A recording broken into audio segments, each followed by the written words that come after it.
اعوذ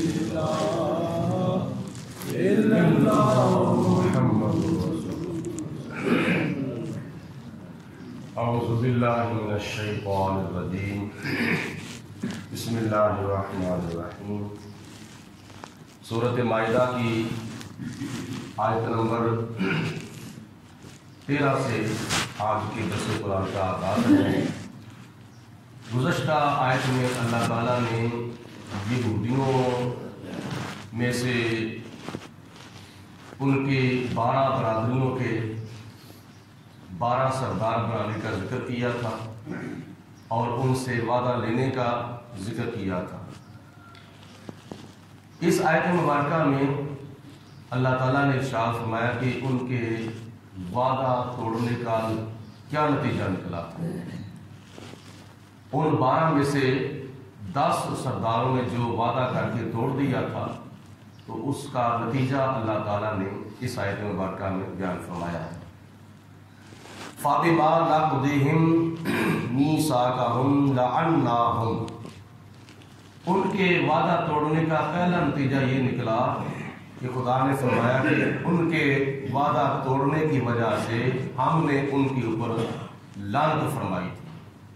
جن یہودیوں نے، جن 12 میں سے 10 یہودیوں نے وعدہ کر کے توڑ دیا تھا، خدا نے فرمایا کہ ہماری ان کے اوپر لعنت ہے، اور لعنت خدا تعالیٰ کی ناراضگی کی انتہا ہوتی ہے، اللہ تعالیٰ کے غضب کی اخیر ہوتی ہے۔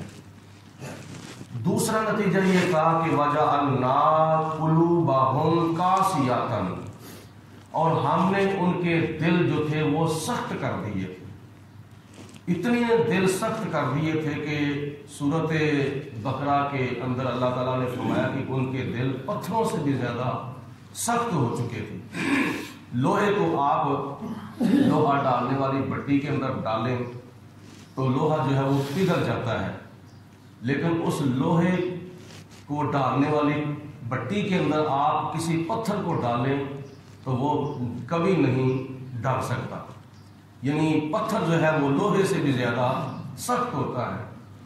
تو ان یہودیوں کے جو دل تھے وہ پتھروں سے بھی زیادہ سخت ہو چکے تھے، اور نبی کریم علیہ السلام نے حدیث پاک میں ارشاد فرمایا کہ آنکھوں سے جو آنسو خشک ہو جاتے ہیں یہ دل کے سخت ہونے کی وجہ ہوتی ہے، اور جب دل سخت ہوتا ہے اس کی وجہ یہ ہوتی ہے کہ بندہ گناہ کرتا ہے، تو گناہوں کی کثرت کی وجہ سے بندے کا دل سخت ہو جاتا ہے، اور جب دل سخت ہو جاتا ہے تو اس کی آنکھوں سے آنسو جو ہے وہ خشک ہو جاتے ہیں۔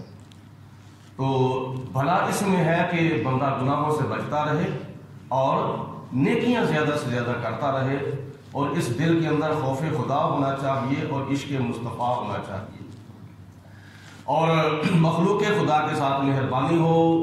اور ان مہربانیوں میں سے ایک مہربانی نبی پاک علیہ السلام نے فرمایا کہ اگر کوئی بندہ کسی یتیم کے سر کے اوپر ہاتھ پھیرتا ہے اللہ تعالیٰ اس کے دل کو نرمی عطا فرماتا ہے۔ تو دوسری ان کی سزا یہ تھی کہ خدا تعالیٰ نے ان کے دل سخت کر دیے تھے۔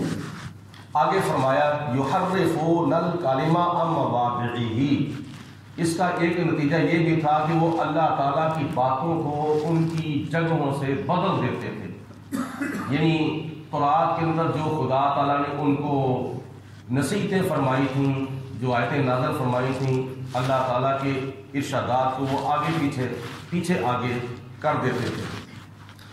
وَنَسُوا حَظًّا مِّمَّا ذُكِّرُوا بِهِ، اور انہوں نے نصیحتوں کا بہت بڑا حصہ جو تھا وہ بھلا دیا تھا، جو ان کو اللہ تعالیٰ نے تورات کے اندر نصیحتیں کی تھیں یہودیوں کو، ان یہودیوں نے اللہ تعالیٰ کی ہوئی نصیحتوں کا بہت زیادہ حصہ بھلا دیا تھا۔ جیسے مثال کے طور پر یہ قرآن پاک ہے، اگر کوئی قرآن پاک یاد کرتا ہے تو قرآن پاک کو یاد کرنے کے بعد تقریباً 29 سپارے بھلا دیتا ہے، ایک سپارہ یاد رکھتا ہے، تو اس نے قرآن پاک کا بہت سا حصہ جو تھا وہ بھلا دیا۔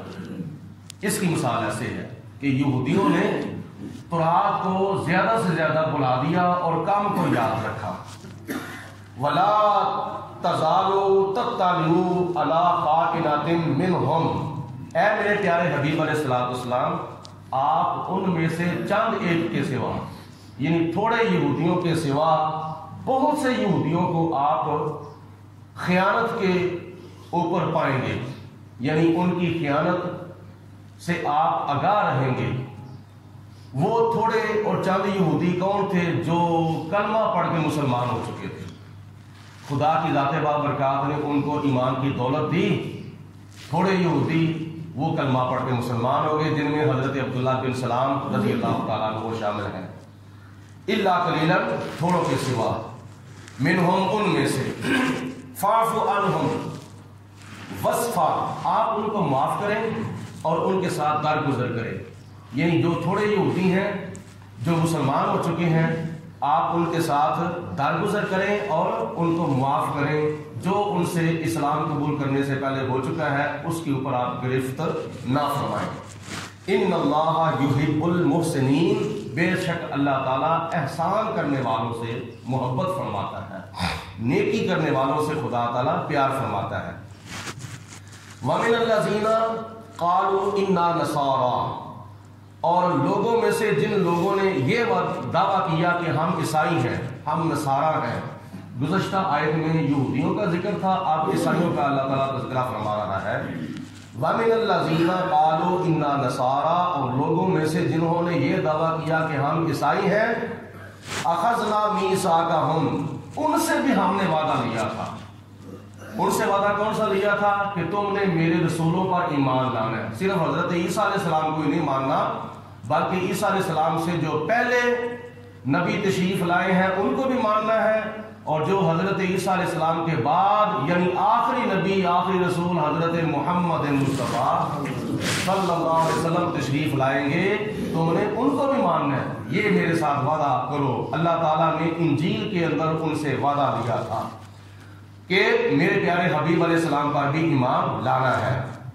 فَنَسُوا حَظًّا مِّمَّا ذُكِّرُوا بِهِ، تو انہوں نے بھی نصیحتوں کا بہت زیادہ حصہ جو تھا وہ بھلا دیا تھا، یہودیوں کی طرح۔ جس طرح یہودیوں نے اللہ تعالیٰ کی نصیحتوں کا بہت سا حصہ بھلا دیا، اسی طرح عیسائیوں نے بھی اللہ تعالیٰ کی بہت سا نصیحتوں کا حصہ جو تھا وہ بھلا دیا تھا۔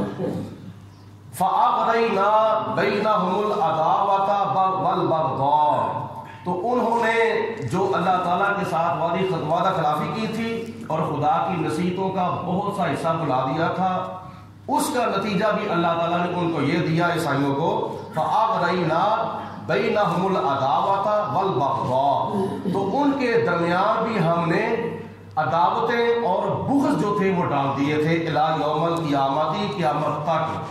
یعنی عیسائیوں کے اندر بھی اللہ تعالیٰ نے بغض ڈال دیا اس وجہ سے کہ جو انہوں نے میری نصیحتوں کو بھلا دیا تھا، اور ان عیسائیوں میں سے یعنی جنہوں نے آپس میں دشمنیاں قائم کر لیں، عداوتیں قائم کر لیں، یہ جو دنیا کے اندر دو عظیم جنگیں ہوئی تھیں یہ اسی کا نتیجہ ہے۔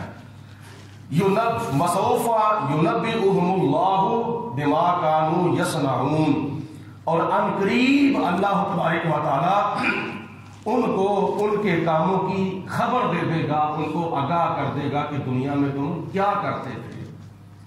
قیامت کے دن اللہ تعالیٰ عیسائیوں کو ان کی کرتوتوں سے آگاہ کر دے گا۔